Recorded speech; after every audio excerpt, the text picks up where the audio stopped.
All right, welcome back. Save America and vote for Tulsi Gabbard. That is the name of this channel. My name is Dave. Also over on Twitter, Save America, vote Tulsi at Gabbard Rocks.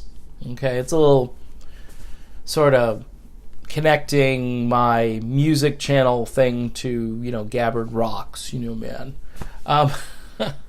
So, in any event, I want to talk about the Joe Rogan endorsement and why I believe Joe Rogan endorsing Tulsi Gabbard is it's huge, because Joe Rogan is where culture is right now. Joe Rogan is one of these middle-of-the-road guys who calls him like he sees him. He by the way, he impugns people on the left and he impugns them on the right. But he's not purely ideological. And that's kind of where I'm at, too, in a way. I mean, I'm not as good at doing that kind of thing as Joe Rogan is, but Joe Rogan is kind of this cultural figure that came to prominence because he just calls it like he sees it, and he seems honest and sincere. Also, Joe can be moved if somebody presents him with an argument. He's not rigid. And I think that's representative, though, of a lot of Americans and what Americans believe.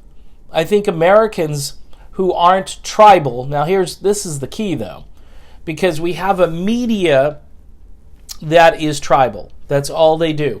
They decided...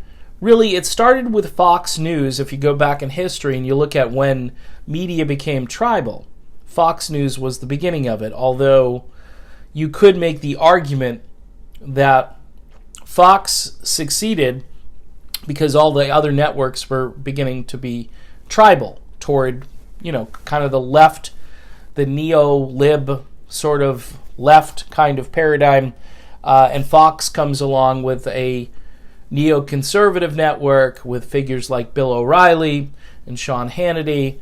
And those people drove a lot of folks away from traditional media where you'd get just the news. RT America right now, I know I'm a Russian bot, but RT America right now is the closest thing that I've heard or watched, rather, that doesn't skew hard left, hard right. It's hard to figure out where they are on the spectrum. All of their people are really smart, really informed. They make really good points. Even if you can tell there's an ideological bent to what they're presenting, you still feel as though you're getting something much more unfiltered and real. And that's kind of where Joe Rogan is, and that's where a lot of Americans would be. They would be if they weren't being gaslighted 24 hours a day. And it's subtle. In the morning, I watch a newscast, for instance, where they do one segment where they talk to a Washington correspondent live.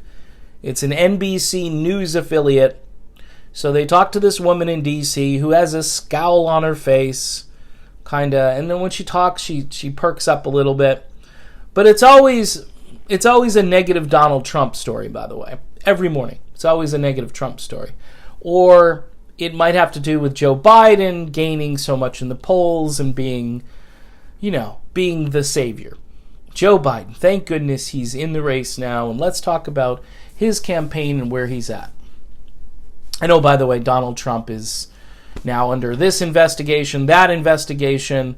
By the way, a lot of people can't stand Tulsi Gabbard because she refuses to go in on these investigations. She's concluded, she was on with, Glenn Greenwald or a couple other people recently and said, hey, I'm done. We're done. Let's move on. She was on Fox and Friends in the morning, said the same thing. Let's just move on. And there are a group of these resistance people. I don't know what they're resisting. They're resisting everything. They're not only resisting Trump, but they're resisting, American progress. You know what I mean? They're just resisting it all. It's like, think clearly for a second. Impeaching Trump means you get Mike Pence. You don't have the votes in the Senate. All this will do was drive more sympathetic people over to Trump. It's just a fact. And I know, well, the Constitution, it's not a constitutional matter. It's not. These are not high crimes and misdemeanors. I'm sorry. And if you want to come back with, oh, well, we know that the Russians hacked our voting machines. Well, Tulsi Gabbard has a fix for that, and nobody's paying any attention to. All right? She's come along and said, you know what? Okay, I hear you. We're going to address your fake problem. And even if it isn't a completely fake problem, it's not the biggest problem in the whole voting scheme of things. Really, what is the biggest problem is, for instance, last time around, the Democrats clearly rigged an election away from Bernie Sanders and gave it to Hillary Clinton. So Russia is kind of not our big problem. It's actually internal. It's internal. But anyway, Tulsi has a solution. It's called a paper ballot as a backup, and you go back and, here are the paper ballots. Do they match up with these electronic votes? Oh, good, they do. So, we're good. Pretty easy fix, but nobody seems to really want to do it. Why? Because they want this whole voting thing as an issue. So, every election they can say, look, Trump, he met with Putin. They probably talked about hacking 2020 again, and Trump probably promised him a whole bunch of good things if the election goes his way. Wink, wink. It's like, what? What? Like I've been saying all along, Donald Trump was not skillful enough to coordinate any kind of thing with Russia, which, by the way, the report says. It says that. So Tulsi Gabbard smartly says, can we move on? I've got solutions. Do you want to hear them? No, we're too busy. We've got tribalism to do. We've got to resist. We're resisting. Well, what are you resisting? We hate Trump. Why? Because we hate him. Is it the policies? Well, we just don't think he should have been elected president and Hillary should be the president. Okay, but what you need to do then is you need to go support a candidate who can defeat Donald Trump but also wants to move the country forward.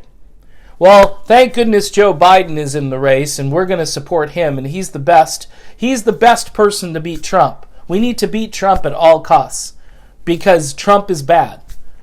Okay, but what about Biden holding many of the same views, especially on economics and foreign policy? No answer, crickets, So this is a strange time we're in. The Joe Rogan endorsement, to me, is the endorsement from Joe Sixpack. Could be Joe Rogan, but in this case it's like Joe Sixpack saying, hey, this Tulsi, she's good. She's got great ideas. She's genuine. Joe Rogan loved the fact that when he sat down with Tulsi Gabbard, they had a conversation like brother and sister. Kind of like, hey, sis. And he even, he says, my girl Tulsi, and I know some people are going to call that, sexist or whatever. Shut up. Just shut up. Come on. My girl, I can't say my girl Tulsi. I'm sure people are going to call that out. She's an elegant woman from Hawaii, okay? I mean, just stop. Stop the foolishness. But the Rogan endorsement to me is significant on so many levels, and yet nobody... Look, if you're not... I realize that if you're not on Twitter, if you're not on YouTube... And you're in a bubble. You're in like the CNN, MSNBC, Fox News bubble. All right? And you get your talking points from the Washington Post, a newspaper owned by the richest man, I think, in the world right now, or at least in America, who paid no taxes, by the way. And that guy is basically dictating what you're going to listen to and hear. Folks, you gotta stay outside that bubble. You can't let that bubble get into your realm of just information because it's toxic. It's these guys. I see pictures. They're all marching Capitol Hill. They're ready to do the impeachment thing. They're ready to do it. They want to do it. I don't see where they're going to go with it, but there's the resistance group are all like, that's what they're watching. The Rachel Maddows. They're watching this perp walk, this fake news, this I want to call it, some kind of a hallucination, like a visual hallucination, like they've been doing mushrooms all day. And here we go. Here it is for you. I know you've been waiting now for 3 years for us to do this. Well, we're going to do it. We have no grounds to do it, but we're going to do it anyway. And what a precedent that sets. Because say somebody succeeds doing something like this, who's to say it doesn't get done every single time? Oh yeah? You did this to us last time, we're doing it to you. And again, you'll have neocons doing it to neolibs, and then neolibs doing it back to neocons. Meanwhile, the people on the outside, the progressives, the independents, and I just consider everybody who's either a progressive or maybe a libertarian-style conservative or something, these people are all on the outside. And they're the ones thinking. Everybody else is playing this football game where they move the ball downfield and the other team gets it and goes back and forth, and they're always at midfield. No points are scored. And the points would be for us. Like, hey, healthcare. No, we can't do that. Education. Nope. How about military? Oh, sure, military, we can do that. And they move the ball because that's midfield. The military is right there. That's not helping us, so they can do it.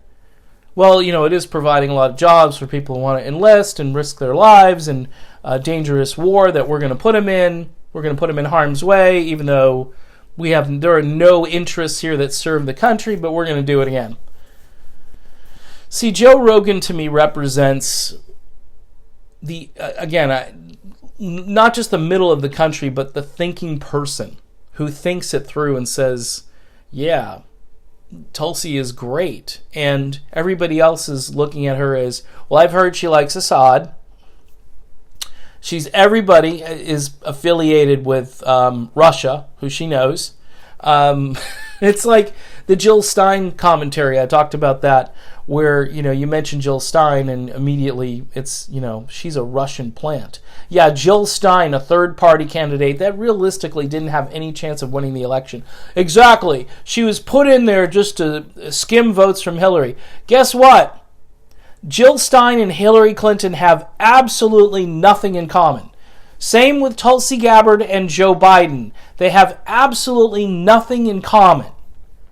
Okay? And look, I'm tired of people who aren't capable of thinking through these issues. Like, wouldn't it be a good idea to have decent relations with Russia? Wouldn't it be a good idea to shut down the military-industrial complex, bring the troops home, and have trillions of dollars for education, for homelessness, for whatever, healthcare, whatever it is? We could do it. Well, where's the money coming from? It's coming from the fact that we're not spending it on endless wars. Just the endless wars alone are responsible for our national debt. Everybody's concerned about the national debt. Well, they're not that concerned because the military budgets keep going up. That's our biggest expenditure, people. It's the biggest. It's the biggest chunk out of the gross national product, which is really just GDP, gross domestic product, whatever it's called. You know what I'm saying. It doesn't matter because it's kind of like a fake measurement of what we're producing. It doesn't really reflect the standard of living, the costs that each person incurs trying to, make ends meet. It doesn't reflect any of that stuff.